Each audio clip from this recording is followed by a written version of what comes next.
Bom, vamos lá, galera. Já espero que esteja aparecendo aí para vocês e quem já está aí, coloca o nome no chat para mim, por favor, só para ficar sabendo aí quem estava participando depois, registrando a presença de vocês aí. Beleza? Bom, hoje nós vamos falar sobre o sistema respiratório e se tiver, durante a aula, se vocês tiverem alguma dúvida, algum comentário, quiserem fazer alguma participação, pode ficar à vontade. Se quiser ativar o microfone, ative. Se quiser mandar no chat também, fiquem tranquilos quanto a isso, que a gente vai fazendo essa interação, tá bom? Bom, então vamos lá. Quando a gente fala de sistema respiratório, a gente já precisa entender basicamente qual que é a principal função desse sistema. E ela é realizar trocas gasosas com o meio circundante. O que seria isso? Eu tenho lá um sistema respiratório que tem alguns componentes que vão fazer parte dele, que nós vamos falar aqui deles, e tenho estruturas que estão adjacentes, circundantes a eles, estruturas que estão ao redor dele, incluindo o meio externo, porque o sistema respiratório ele faz a conexão com o meio externo também, certo? Então ele vai realizar essas trocas gasosas, beleza? E além disso, ele vai capturar o oxigênio e liberar o gás carbônico. Então, de uma forma bem básica mesmo, a principal função dele é realmente essa troca gasosa. E qual que é a principal troca que ele vai realizar? Oxigênio e gás carbônico. Nosso corpo ele vai precisar de oxigênio, assim, né, como o dos animais, a mesma coisa, e ele vai liberar o gás carbônico. Então, essa troca ela tem que ser efetuada. Além disso, só para ressaltar, né, e a gente fala ainda mais sobre isso, mas ele faz parte de outros componentes, como a manutenção da homeostasia. O que é homeostasia? É a capacidade que o organismo tem de se manter, manter os seus padrões normais, independente do meio externo. Nós e os animais, os mamíferos, por exemplo, nós temos a característica de que, se agora, a gente estava falando, está muito calor, então, o nosso corpo e o corpo dos animais, eles têm alguns mecanismos que vão tentar aliviar, liberar esse calor, para que a gente consiga manter ainda a nossa temperatura corporal em um padrão que é compatível com a nossa vida. Então, tem o mecanismo de sudorese, que é a liberação do suor, tem o mecanismo de expiração e inspiração, enfim, várias formas o organismo faz para que haja a homeostasia. E a forma respiratória está envolvida nesse processo também, beleza? Então, quanto à sua formação, ela é formada aí por um sistema de vias respiratórias, que vai ser responsável pelo transporte do ar, e os pulmões. Então, o que seriam? Vias respiratórias são será o local, né, onde esse ar vai passar, todo o trajeto dele. Por exemplo, lembra lá que quando nós falamos de vasos sanguíneos, de sistema circulatório, a gente tinha lá, por exemplo, os vasos, beleza? Dentro dos vasos, o que passaria era o sangue e todos os seus componentes. Aqui, a gente tem, por exemplo, lá que vem desde as vias respiratórias, desde a cavidade nasal. Aqui, por exemplo, temos traqueia, temos brônquios, temos aqui outras subdivisões que vão ser bronquíolos. Temos lá nas extremidades umas bolinhas bem pequenininhas que nós também vamos ver, que são os alvéolos. Então, todos esses, onde vai ter esse trajeto aí do ar, ele vai ser um componente formador dessas vias respiratórias. E aí, a unidade funcional, sim, põe o nome aí, que ainda está valendo, põe o nome completo aí.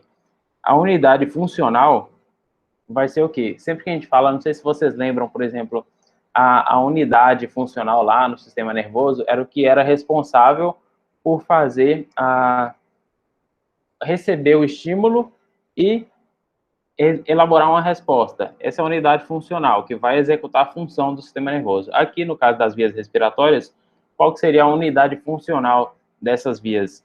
seriam os alvéolos, que são essas bolinhas aqui, ó, que eu fiz exemplificado.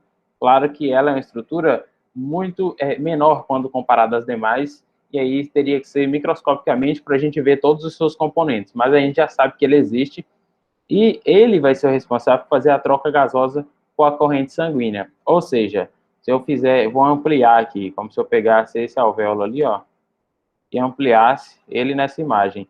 A gente iria observar como se fosse uma bolinha mesmo, e ao redor dele ali, ó, vai passar vários vasos sanguíneos. Esses vermelhos aí são vasos sanguíneos. Lembra lá, beleza, Rafael? Tranquilo. Lembra lá que a gente falou no sistema circulatório que o menor vaso, o vaso de menor calibre é o capilar? Então ele está aqui, ó, quando a gente fala de alvéolo, lá nos alvéolos, isso aí que são esses vermelhinhos que eu desenhei aí, são os capilares. E aí eles que vão ser responsáveis por fazer a troca de oxigênio que está lá dentro dos alvéolos e gás carbônico que está dentro dos dentro dos vasos sanguíneos, no caso dos capilares, beleza? E aí, o que vai ser esse sistema respiratório? Tem alguns componentes que são desde a chegada do ar, né, as vias nasais, e até a descida desse ar, e ele é conduzido também por alguns tubos, digamos assim, que vão ser, por exemplo, a traqueia, os brônquios, os bronquíolos, e vão chegar até a unidade funcional, que são os alvéolos. Então, esse tanto de bolinha junto aqui é a mesma coisa, ó. Esse tanto de bolinha junto vão ser esses alvéolos, que é a unidade funcional, que é onde vai ocorrer a troca gasosa, beleza? A gente pode fazer a comparação, por exemplo, de traqueia, brônquios e bronquíolos com lá o que a gente viu em sistema circulatório.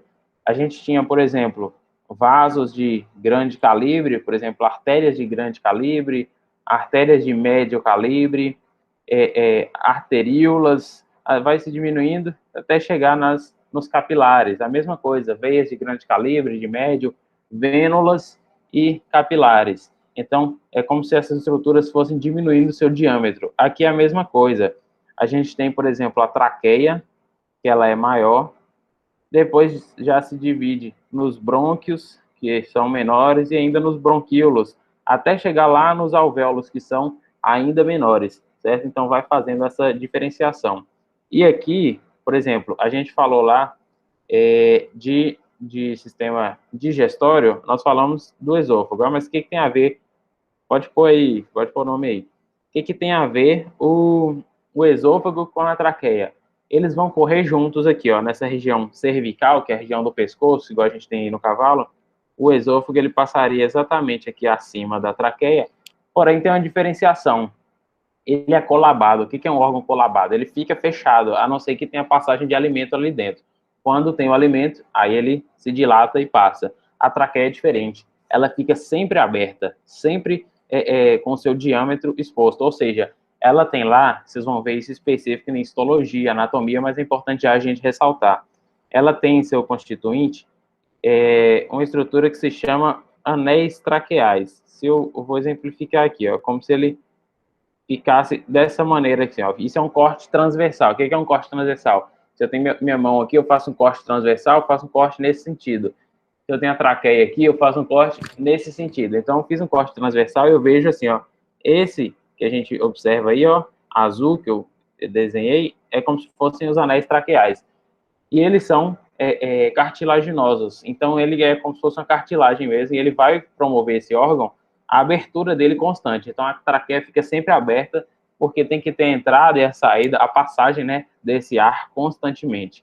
A cada momento aí que você está parado respirando, esse ar está passando. Então, ele não seria viável ficar um órgão colabado, abrindo e fechando a todo momento. Então, ele fica sempre aberto, sempre dilatado, beleza?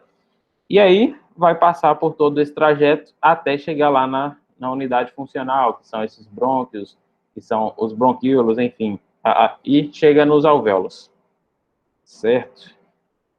Bom, e aí, quando a gente fala da biofísica da respiração, propriamente dita, nós tratamos que o único processo físico na troca gasosa é a difusão.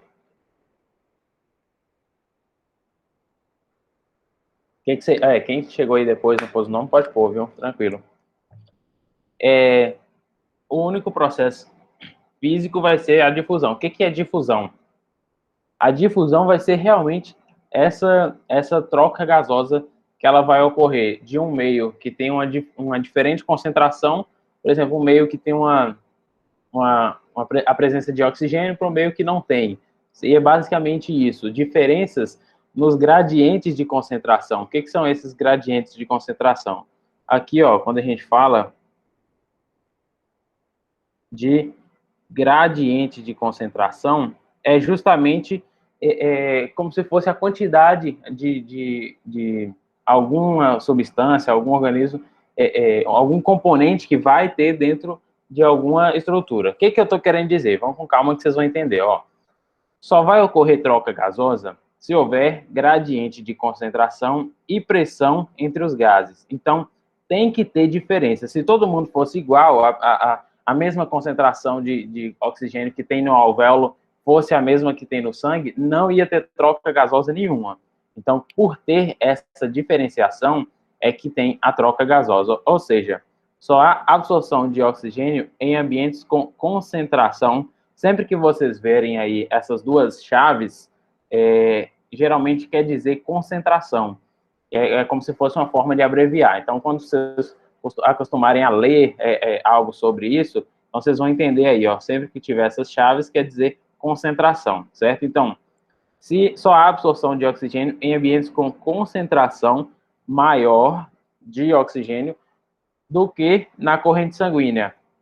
Isso vai ocorrer onde? Nos alvéolos.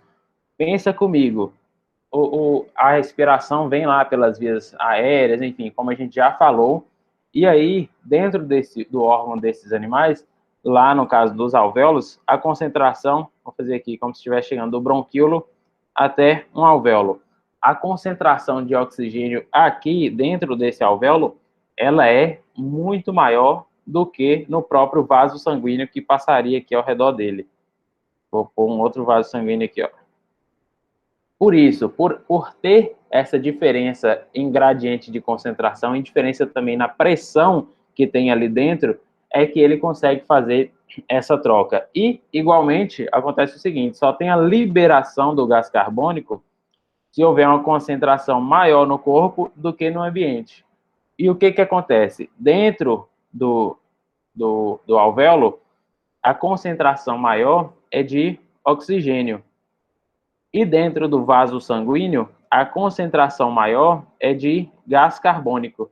Então, ele sai desse meio que tem essa maior concentração para o meio que não tem. Então, o que tem oxigênio, que é o alvéolo, passa para a corrente sanguínea.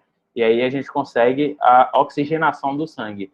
E o que tem gás carbônico, que é o sangue que está lá no alvéolo, ele passa para o alvéolo e aí isso consegue ser eliminado pela via respiratória, certo? Então, por essa característica de ter diferenças no próprio gradiente de concentração, é o que vai promover aí, tanto nos animais quanto na gente, o mecanismo de respiração, que aí inclui a inspiração e a expiração, certo?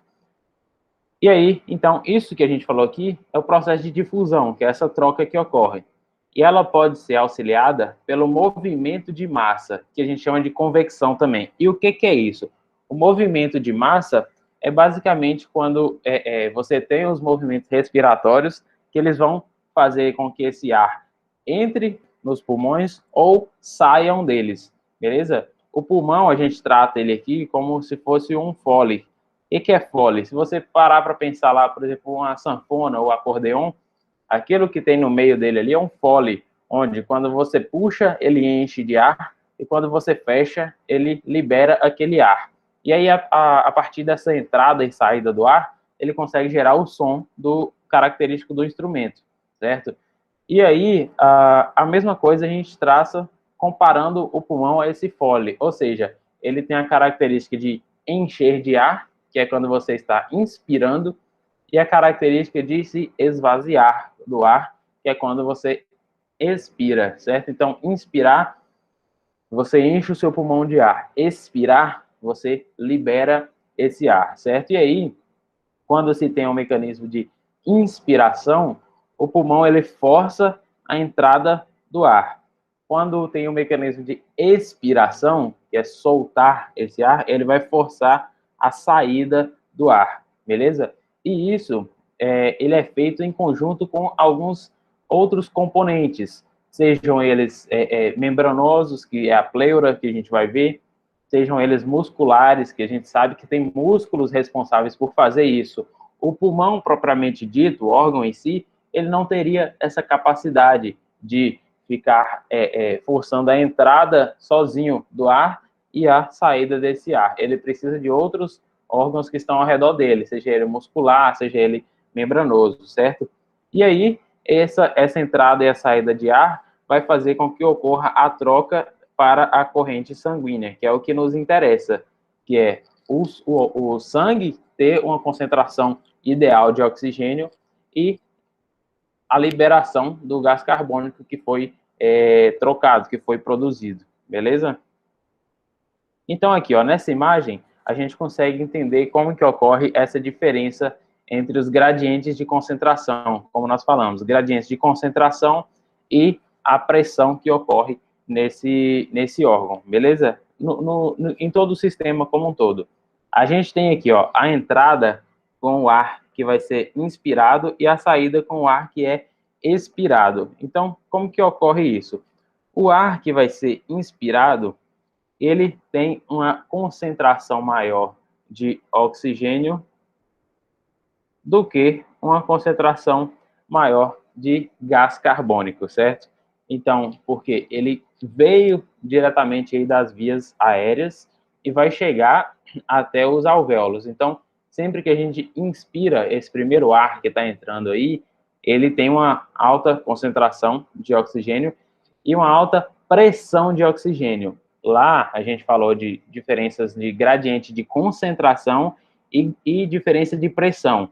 Então, essa pressão aqui, ó, é dada por esses números aqui, ó, onde a gente consegue observar. Aqui seria de oxigênio e aqui de gás carbônico. Se a gente entender um quadrinho desses, os outros a gente entende também. Então, oxigênio e gás carbônico. Essa pressão aqui, ela é dada em milímetro por mercúrio. Então, mas de qualquer forma, um valor que é maior, ele vai ser mais. O valor que é menor, ele vai ser menos. Então, seria 160 a concentração, a pressão de oxigênio, 160 milímetros por mercúrio, e 2 de gás carbônico. Ou seja, mesmo se eu ignorar o tipo de mensuração que é feita, se eu trabalhar só em cima desse número, eu sei que 160 é muito maior do que 0,2. Então, a pressão de oxigênio, ela é muito maior no ar que está sendo inspirado, beleza? Então, inspirei o ar, ele vem com uma pressão muito grande de oxigênio. Aí, ó, vai seguindo o trajeto. Ele vai chegar até os espaços alveolares. Então, ele vai lá para a região dos alvéolos. Essa parte aí, ó, essa parte bege, que está no meio aí, ó, com várias bolinhas, ela representa a formação do alvéolo, que é o que a gente falou, é a unidade funcional do órgão, certo? Que é onde vai ocorrer especificamente a troca gasosa. Fiquem comigo aí que vocês vão entender tudo. Então tá, já sei aí que tem essa diferença nos gradientes de concentração e na pressão. Lá no início, a concentração, a pressão muito grande de oxigênio e menos, quase nada de gás carbônico. Quando chega aqui na região dos alvéolos, tanto nos espaços alveolares, que são as estruturas dentro dessas bolinhas aí, que são alvéolo propriamente dita, quanto nos capilares alveolares. Capilares, vocês já sabem que nós já tivemos isso. Olha aqui, ó. Essa parte aqui vermelha e essa parte azul são os vasos sanguíneos. Quando eles diminuem, vão se diminuindo até chegar no vaso de menor calibre, ele forma esse capilar, que a gente já viu isso, sistema circulatório. E aí o capilar vai estar lá no alvéolo pulmonar, porque ele tem uma maior permeabilidade da membrana e ele consegue trocar os componentes que estão dentro do vaso para os que estão fora. Se a gente colocasse um vaso de grande calibre aqui, ele não consegue fazer essa troca gasosa. Então, vamos lá. Nesse caso aqui, quando ele entra nos espaços alveolares e nos capilares alveolares, já tem uma diferença na pressão. Então, a pressão de oxigênio, ela começa a diminuir ela foi para 104, lá no primeiro, ó, estava 160, agora foi para 104. E a pressão de gás carbônico, ela começa a aumentar. Estava lá em quase zero, né, 0,2, agora já tem 40.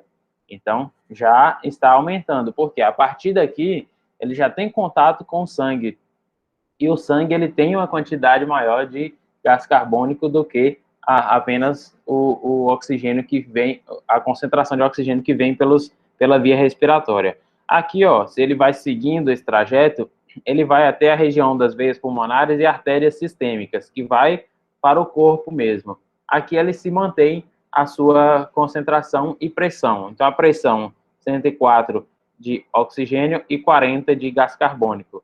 Ele se manteve igual à parte anterior, que estava lá na região dos alvéolos, certo?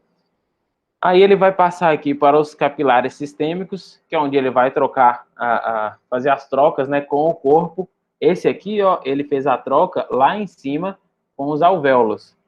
Esse aqui, ele vai fazer a troca com os outros componentes do corpo, certo? Aí, no caso, quando ele vai até o corpo, chega a todos os componentes, e no caso, vai até o tecido, a concentração de oxigênio, ela diminui bastante, a pressão de oxigênio. Lembra que ela estava lá em 104, agora ela já foi para 40, e a de gás carbônico, ela aumenta para 45. Por quê? Aqui já está ocorrendo a troca. Então, a quantidade de oxigênio que tinha dentro desses componentes do vaso sanguíneo, ela diminui porque ela é trocada, ela é deixada nos tecidos, em todos os tecidos do corpo. E aí, a concentração de gás carbônico, ela vai aumentando. Quando esse sangue tende a voltar, né? Ele vai para as artérias e pulmonares e veias sistêmicas, já voltando, e vai também até os capilares alveolares, mas quando ele está entrando nos capilares, esse que a gente viu aqui do outro lado, ele estava saindo dos capilares, ou seja, ele já fez a hematose, que é a troca gasosa, e já estava indo embora. Esse aqui não. Quando ele está voltando aqui para os capilares, a concentração da pressão de oxigênio ainda é baixa, 40, e se mantém 45 de gás carbônico, certo? E aí, por fim, foi lá, ó, esse sangue veio até aqui e aqui nos capilares fez essa hematose, essa troca gasosa. Esse sangue que foi, agora ele vai passar, né, essa concentração, ela vai passar para as vias respiratórias, e aí o ar que é expirado, olha a concentração que tem de oxigênio, 120, e a de gás carbônico já reduz também consideravelmente, 27. Então, por que isso acontece? Se ele está sendo expirado, não era o que deveria ter menos, mas aqui ele já entra em contato com as vias respiratórias. Então, apesar de não estar entrando para o corpo, está saindo, mas ele se mistura com esse sangue que está residual ali na via respiratória, e esse sangue que está, sangue não, desculpa, o ar, e esse ar que está aqui, ele tem uma concentração muito grande de oxigênio, por isso a pressão ela é maior. Notem aqui, ó, que sempre vai ocorrer diferenças de pressão. Então, aqui, no início lá, a pressão de oxigênio é maior, maior, maior. Aí, quando esse sangue ele começa a fazer essa troca com o corpo, ela inverte. A pressão de oxigênio é menor e a de gás carbônico é maior. Aqui é a mesma coisa. E, ao final, ela se inverte novamente. Por que sempre tem diferença de pressão? Porque se fosse tudo igual, nunca ia haver troca gasosa em nada. Lembra que a gente falou aqui agorinha? Tem que ter diferenças no gradiente de concentração e na pressão. Então, por ter diferenças na concentração e na pressão, é que ocorre essa troca gasosa, beleza? Talvez a gente olhando no início aí essa imagem... desculpa. A gente olhando essa imagem no início, assusta um pouco. Mas, agora, depois de tudo explicado aí, fica mais fácil da gente entender, que é basicamente o trajeto que o sangue vai fazendo e a concentração e a concentração que vai ter de oxigênio, a pressão de oxigênio e gás carbônico, beleza? Bom, então quais são os mecanismos da respiração? É basicamente a inspiração e a expiração. Inspiração a gente já falou, você vai puxar o ar. expiração, você vai jogar o ar para fora, beleza? Como que isso vai acontecer? A cavidade torácica, ela vai pressionar os pulmões. Como que é isso? O que é cavidade torácica? Pergunto a vocês aí.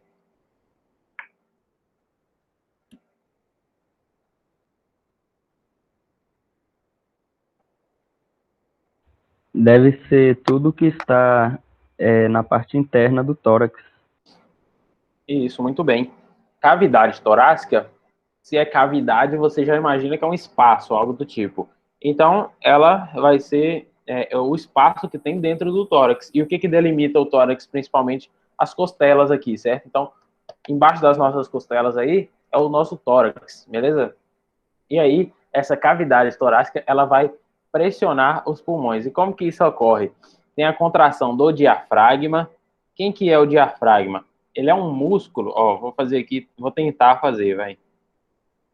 Como se aqui fosse a cavidade torácica, ó, as costelas, beleza? E aí o diafragma, ele é um músculo que fica aqui na parte final do tórax. Ele que vai separar o que está cranial ao diafragma é tórax, o que está caudal ao diafragma é abdômen. Então ele está ali no meio dividindo o que é tórax e abdômen, certo? Então tem a contração do diafragma, dos músculos intercostais. Olha aí, ó, eu fiz aí as costelas, beleza? Então aqui eu tenho os músculos intercostais, eles ficam entre as costelas, por isso que chama intercostais. Então a gente tem, por exemplo, o músculo intercostal externo, que as fibras são nesse sentido, e o interno, que são nesse outro sentido. Por quê? Um faz a inspiração e outro a expiração. Por isso que as fibras, elas são opostas. No caso, fica um sobre o outro, beleza? Eu fiz um do lado do outro só para vocês entenderem que tem esses músculos intercostais. Além disso, tem os músculos serráteis também, que ele fica aqui embaixo da mão do animal. Vocês vão ver isso na anatomia ainda, mas só para vocês já saberem, eles ficam como se fossem folhas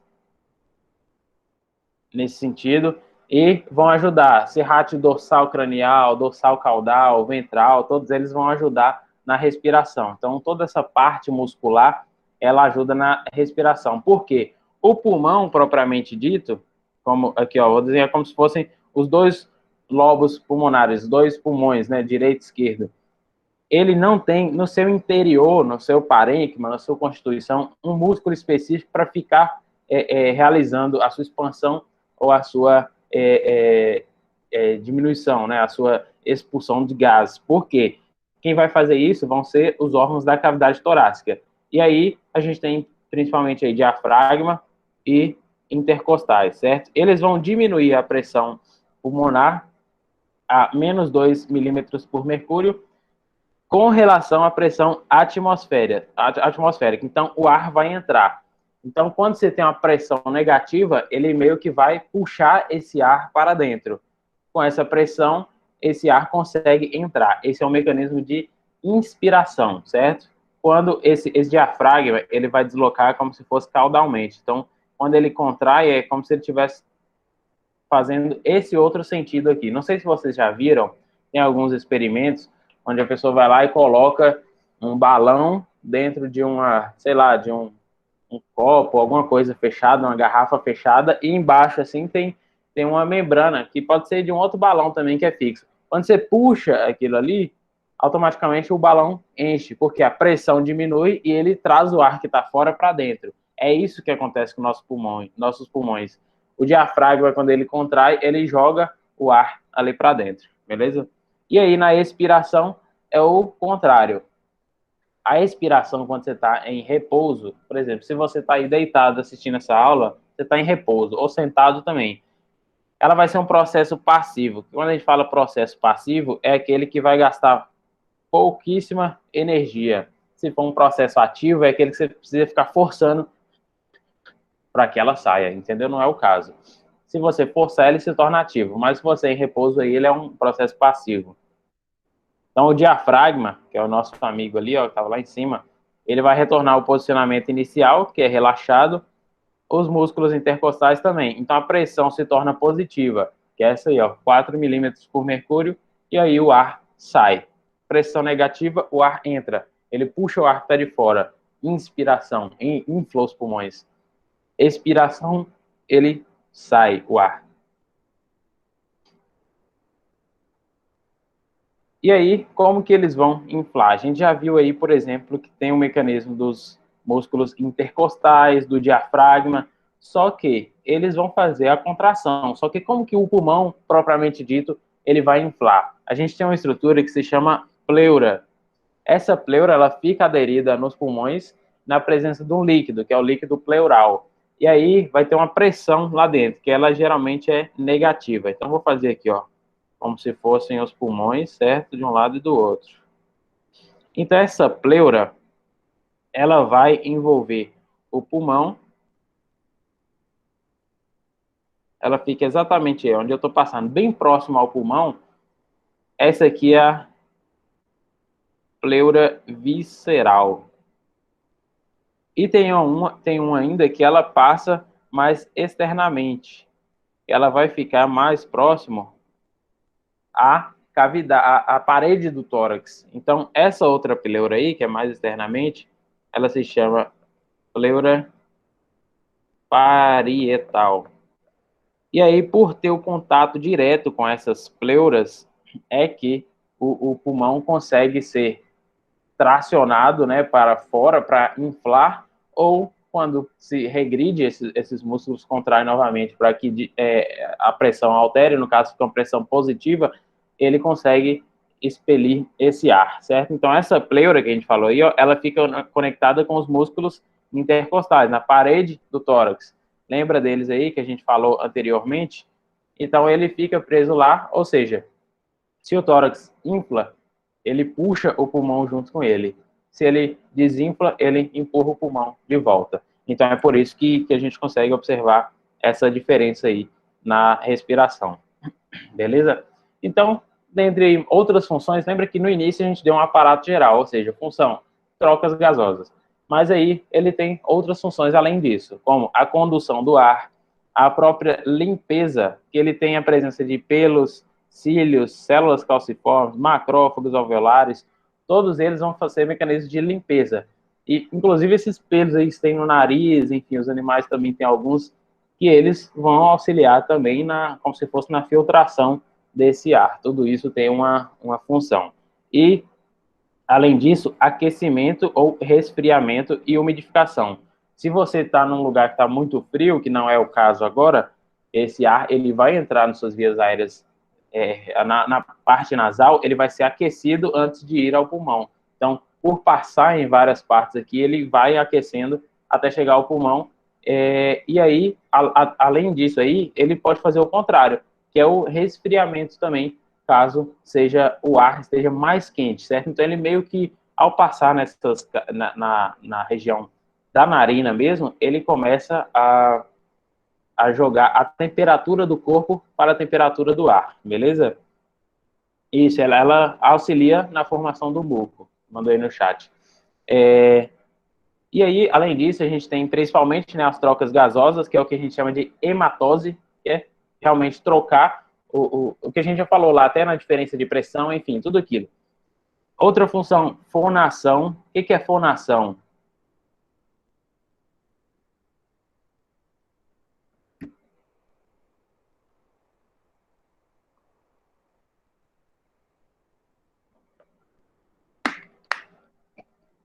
Isso, vai formar o som. Por eu estar falando com vocês aqui, ó, quem é responsável por isso também é o sistema respiratório, porque na fala a gente vai soltando o ar. E aí, em determinados momentos, você pausa para respirar.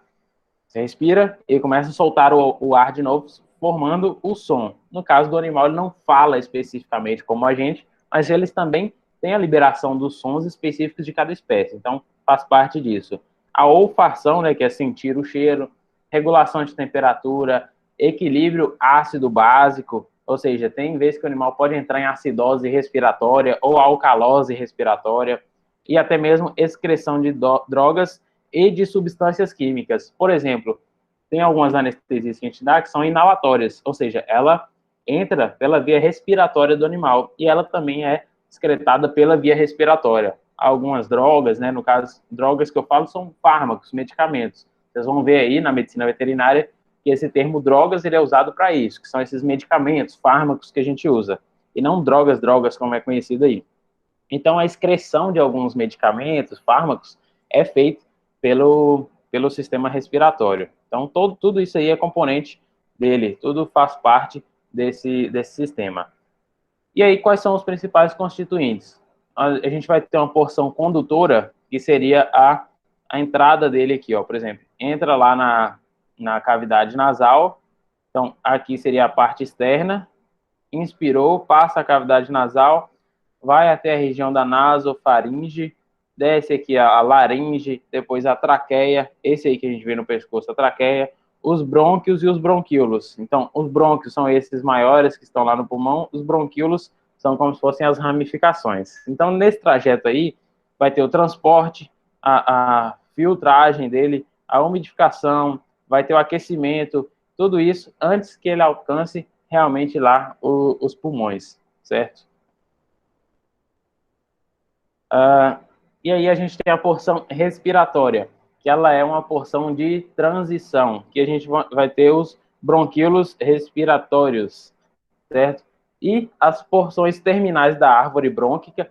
Por que chama árvore brônquica? Porque ele vai se ramificando, por exemplo, tem lá a traqueia, que é um tubo só, aí ela vai se ramifica nos brônquios, nos bronquíolos, e vai tendo várias ramificações, o que parece como se fossem vários galhos de uma mesma árvore.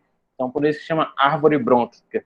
E os alvéolos, que a gente já falou, que são as unidades funcionais. São aquelas bolinhas lá onde vai ter a troca gasosa, certo? Que é o que a gente já chama aí de hematose. Certo? E quando chega no pulmão, propriamente dito, a gente vai ter lá os lobos pulmonares. O que são lobos pulmonares? São as divisões do pulmão, beleza? Então, tem o pulmão direito e esquerdo, e cada parte dele, vocês vão ver isso na anatomia, cada parte é uma divisão, que é um lobo pulmonar. Tem alguns órgãos são assim, por exemplo, o fígado também, tem os lobos hepáticos, são várias divisões dele. E aí, ele é revestido pela pleura visceral, que a gente já falou. A visceral fica exatamente nesse pulmão e a parietal fica em contato com o tórax. E contém os elementos da árvore brônquica, que é brônquios, bronquíolos, enfim. E esses brônquios, eles podem se dividir em primários, secundários e terciários. É como se fosse assim, ó. Eu tenho lá uma primeira divisão, o primário. Depois ele se divide de novo, secundário. Depois terciário, certo? Quanto mais vai dividindo, ele vai recebendo essa classificação.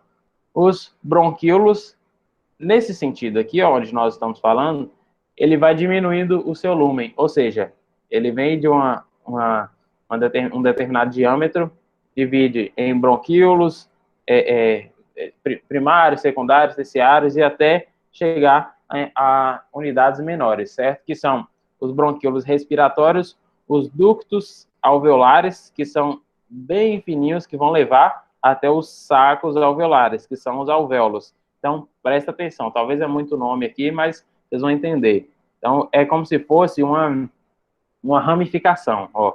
Vem lá da traqueia, aí vai se bifurcando, vai diminuindo, até chegar lá na pontinha, que vai ser o alvéolo. E aí, aqui é onde vai ocorrer essa troca gasosa.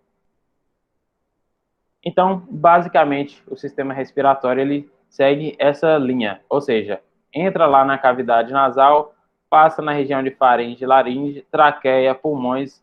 E por que tem diafragma aqui? Porque é onde ele acaba. Não é que o diafragma faz parte do pulmão, mas a gente viu que ele atua em conjunto lá, para fazer a diferença de pressão no tórax, para que esse ar entre ou saia. Bom, quanto à localização aí desse sistema, a cavidade nasal, ela vai ficar a porção de entrada, digamos assim, desse ar. Então, ele chega aqui, ó, na região da narina do animal, na região que está no crânio desse animal, certo? Então, aqui, ó, nós temos a narina, que tem, claro, as suas diferenças entre as espécies, quanto à sua abertura, a dilatação, a formação dessas narinas.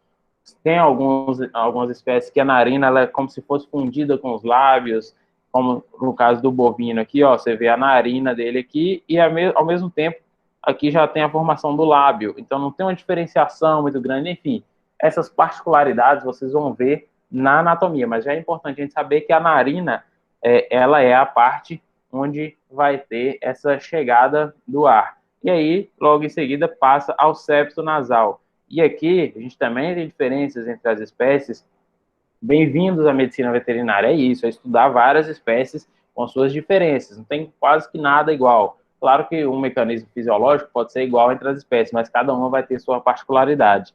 Então, essa é a porção mais externa, digamos assim. Depois ele vai entrar aqui nos meatos nasais, ou seja, aqui ele já é responsável também por começar a fazer aquele processo. Lembra que a gente falou de aquecimento ou resfriamento do ar? Então ele passa por aí e ele começa a fazer esse processo.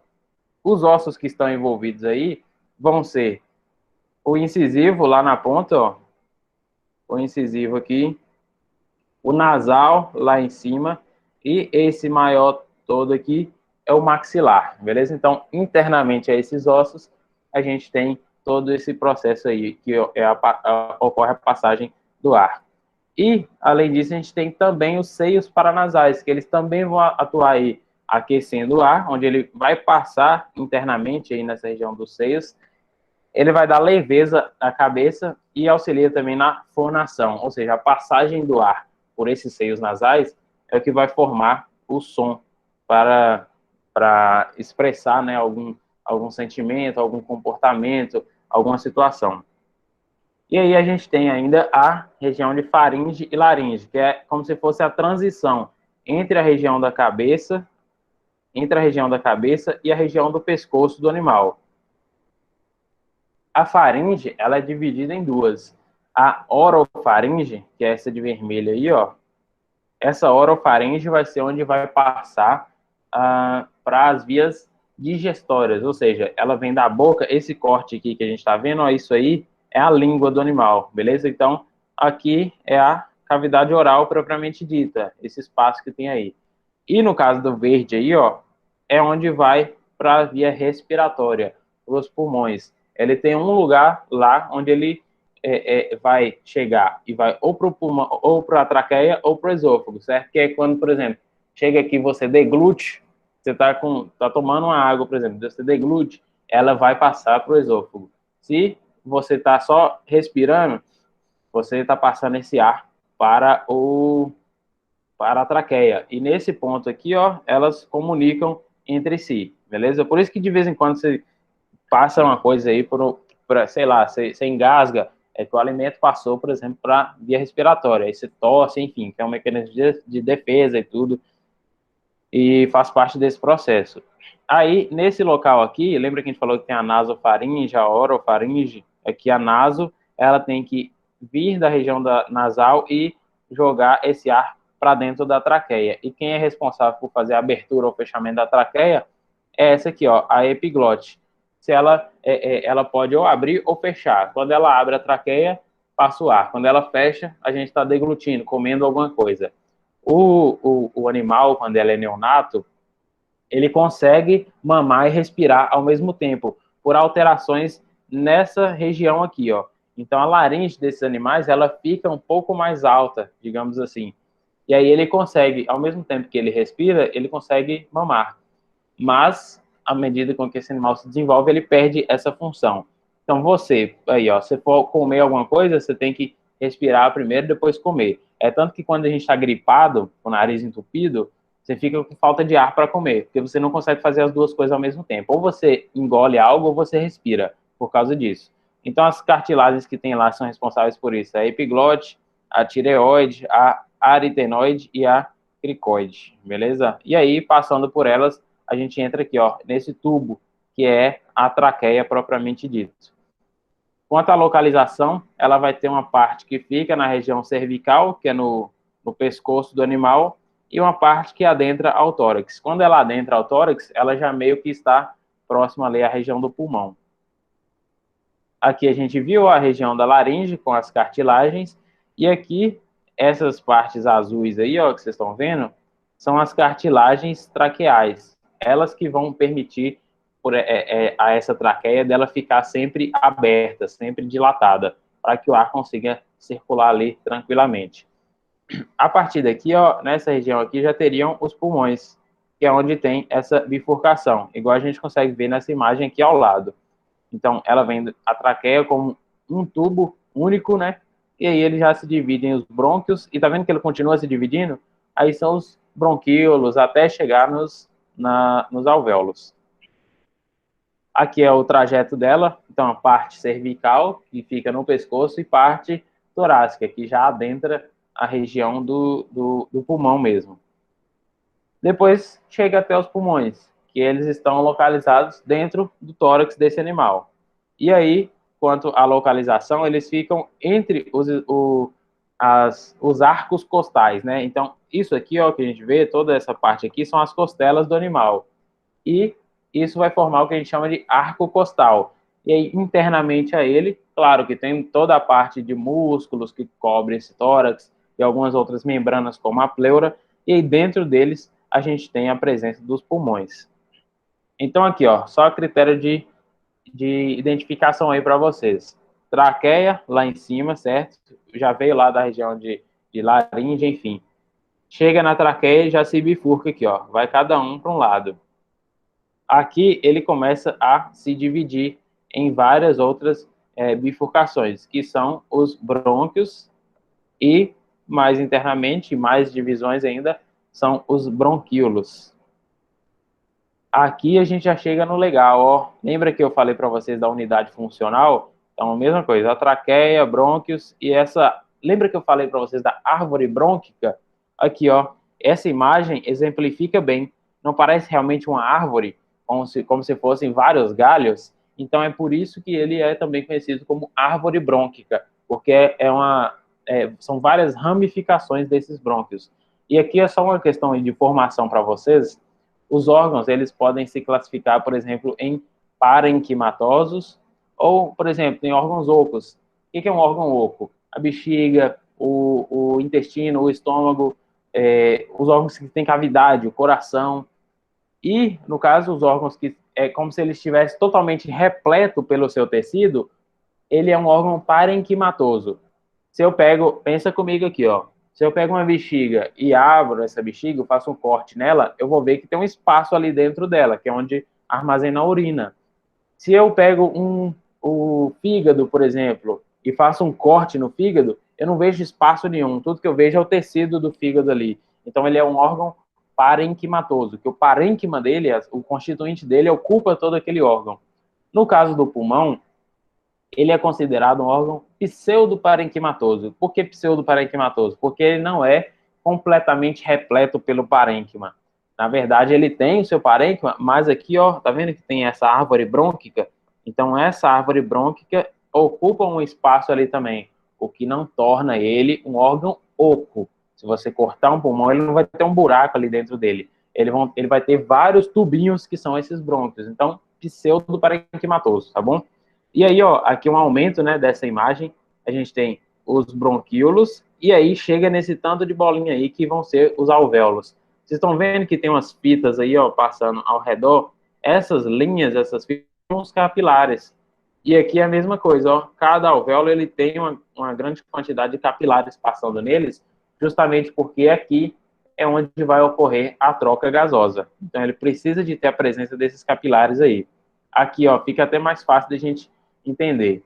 O sangue, ele vai...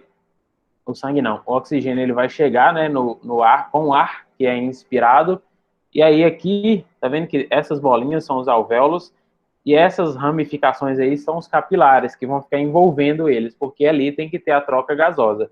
Aí ele vai liberar o oxigênio e pegar o gás carbônico, no caso o alvéolo. O sangue faz o contrário, ele libera gás carbônico e pega o oxigênio para a corrente sanguínea. Aqui, ó, eu não sei se eu já comentei com vocês, talvez sim, mas existe essa conceituação aí, ó, de que é pobre em oxigênio e pobre em gás carbônico. Na verdade, essa conceituação tem caído por terra. Um termo atualmente mais aceito hoje é que o sangue, ele, na verdade, ele é só rico em gás carbônico ou rico em oxigênio. Não é que ele se torna pobre em oxigênio, ele ainda tem uma concentração muito boa. Porém, a concentração de gás carbônico é maior. Então, a gente não fala que, por exemplo, o sangue venoso ele é pobre em oxigênio. Na verdade, ele é rico em gás carbônico, entendeu? Então, ele ainda tem uma concentração de oxigênio. Não é que zera, mas a concentração de gás carbônico é maior. Então, é exatamente assim, ó, dessa maneira aí que a gente vê nessa imagem que ocorre. E aí, por fim, a gente tem o diafragma. Lembra que a gente falou dele? Que ele faz parte aí, quando aumentando ou diminuindo a pressão do órgão, a pressão do tórax, desculpa. Então, a gente tem aqui, ó, essa é a região correspondente ao tórax, e essa porção final aqui, ó, como se fosse uma parede separando o tórax, tem o diafragma. E aí ele vai separar, lembra que eu falei? O que é tórax do que é abdômen. O que está na frente do diafragma, tórax, o que está atrás, abdômen. Aí, quanto a essa localização, ele fica exatamente caudal aos pulmões. Termina o pulmão, tem o diafragma, e aí, a partir dali, já é o abdômen. Aí, a gente tem, né, por exemplo, o fígado, que já está próximo ali, em contato com o abdômen, ou em contato com o diafragma, e ele já está na cavidade abdominal. Então, esse aqui, ó, representado de amarelo, é o diafragma. Aqui, ó, os pulmões, aqui o coração embaixo, e aqui toda a região abdominal, com as vísceras que estão lá. Sistema urinário, sistema reprodutor, sistema gastrointestinal, tudo está aí no abdômen. Esse aí, ó, é o diafragma. Ele é como se fosse uma parede mesmo que vai separar tórax de abdômen. Então, essa parte aqui é mais próxima à parede abdominal, a parte muscular dele, e essa parte mais clara é como se fosse uma aponeurose, como se fosse uma parte tendínea dele. Então, ele é um órgão que é realmente forte. Apesar de ser fino, ele é realmente fino, mas ele é forte, ele aguenta fazer uma contração e um relaxamento para que haja a expansão pulmonar, certo? Então, aqui, ó, a gente tem essa porção aqui, deixa eu mudar a cor aqui. Essa porção aqui, os pulmões, beleza? Lá no meio, ó, nosso amigo coração. E aqui, o diafragma, certo? Olha aqui, ó. Lembra que eu falei para vocês que ele é um órgão pseudoparenquimatoso? Então, se você faz um corte nesse órgão, o que a gente vai observar? Como se fossem várias bolinhas nele, ó. Aqui um corte histológico. A gente vê várias bolinhas em todo ele, porque são os brônquios, aliás, são os bronquíolos, né? Eles são mais finos. Então, ele tem todo um parênquima. Se você olhar aqui, você não tem um espaço, um buraco gigante onde circula o ar. Não. Ele vai circular dentro dos bronquíolos. E aí, por ter essa quantidade maior, ele é conceituado, né, como um órgão pseudoparenquimatoso. E aqui, ó, a mesma coisa. Essa imagem aqui representa bem, ó, o que é lá, essa parte que está chegando ali, ó, são os bronquíolos, aqui também é a mesma coisa, e essas bolinhas aqui vão ser os alvéolos. E se você observar bem, ó, essas fitas, essas linhas que estão aí entre eles, são os capilares, que vão ficar abraçando esses alvéolos para que haja essa troca gasosa, beleza?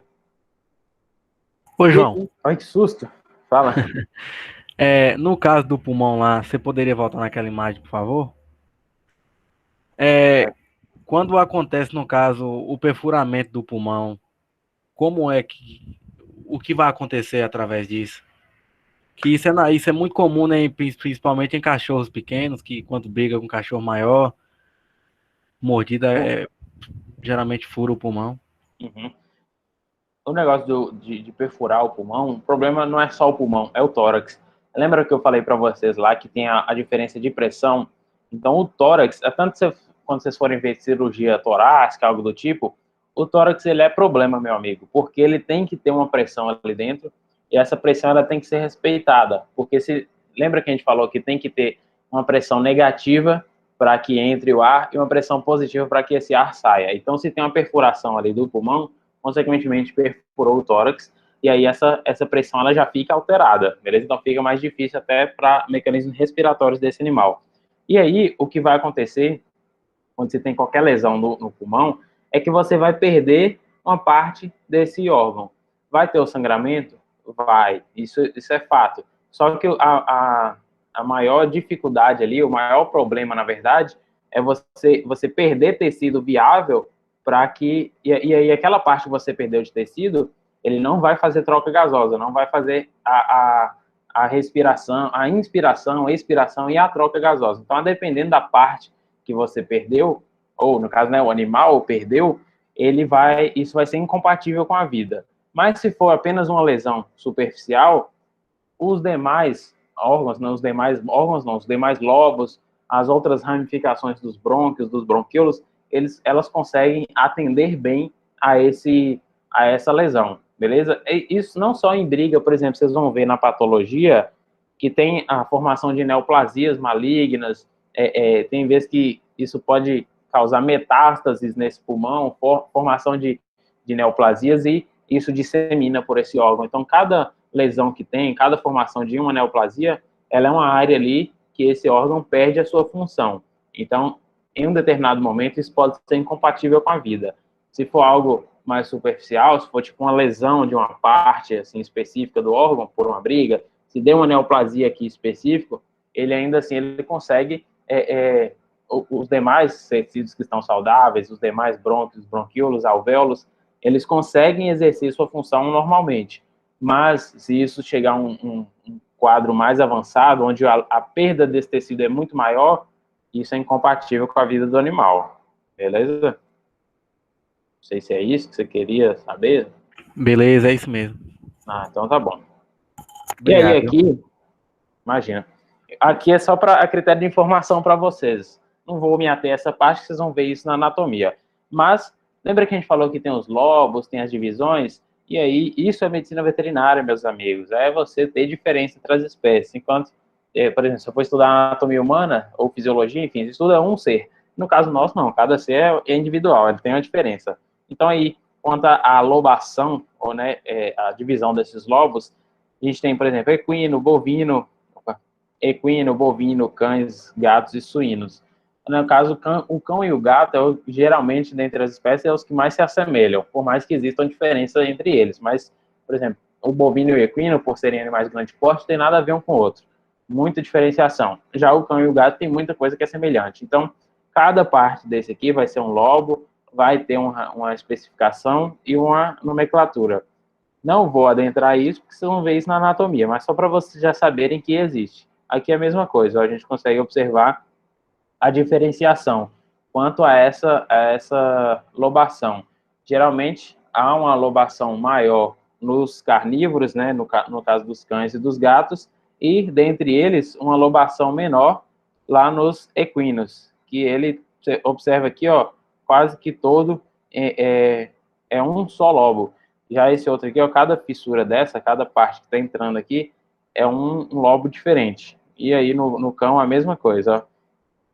Esses órgãos que tem essa divisão entre os lobos é a mesma coisa. O fígado, da mesma maneira. O fígado do cão, ele é o que tem mais divisões, mais lobos hepáticos. E o de grandes animais, no caso, no fígado diferencia, porque o bovino é o que tem menos divisões.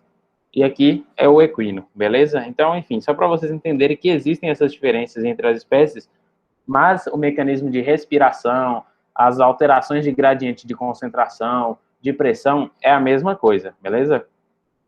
Aí, a critério de informação para vocês também, alguns valores de referência quanto à frequência respiratória, onde no humano pode chegar de 10 a 15, no cão de 15 a 30, só que esse do cão aqui é um valor geral, porque tem muita diferença. Então, vocês vão ver isso lá na semiologia, na clínica de pequenos, enfim.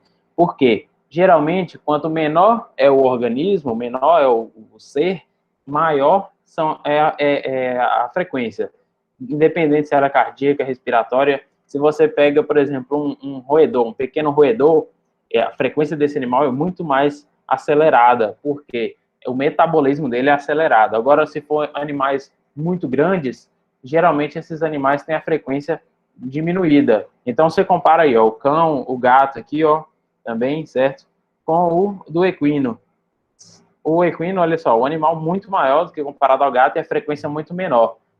Porque o metabolismo desses animais, comparado ao do gato, ele é um pouco menor, certo? O gato, ele tem um metabolismo mais agitado. E o bovino aí, de 20 a 30, tem um pouco mais ainda. Lembrando que, vocês vão ver, por exemplo, tem diferença entre o animal que é neonato, ou seja, acabou de nascer, para o animal infantil e para o animal que é adulto. O adulto ele já tem seus parâmetros estabilizados, o neonato ele tem os parâmetros alterados, geralmente para mais, porque ele está ali, acabou de cair no mundo, está entendendo o que está acontecendo ainda, está passando pelo processo de homeostasia, que é a manutenção da sua integridade corpórea, independente do meio externo. E o animal que é infante, que é o infantil, né, depois de neonato, ele está num processo de adaptação, até chegar no adulto com seus parâmetros estabelecidos, beleza? Dúvidas?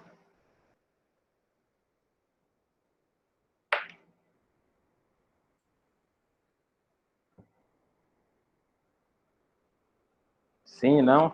Tudo certo? Ô, João, eu tenho uma dúvida para te perguntar aqui, uma pergunta, não sei se está dentro do contexto da aula, mas é uma dúvida que eu tenho. Você falou lá no caso da perfuração do tórax, no caso, como seria a maneira correta de fazer uma sutura do tórax? Porque eu já fiquei sabendo que no momento da sutura que não pode ter ar, né, dentro do tórax.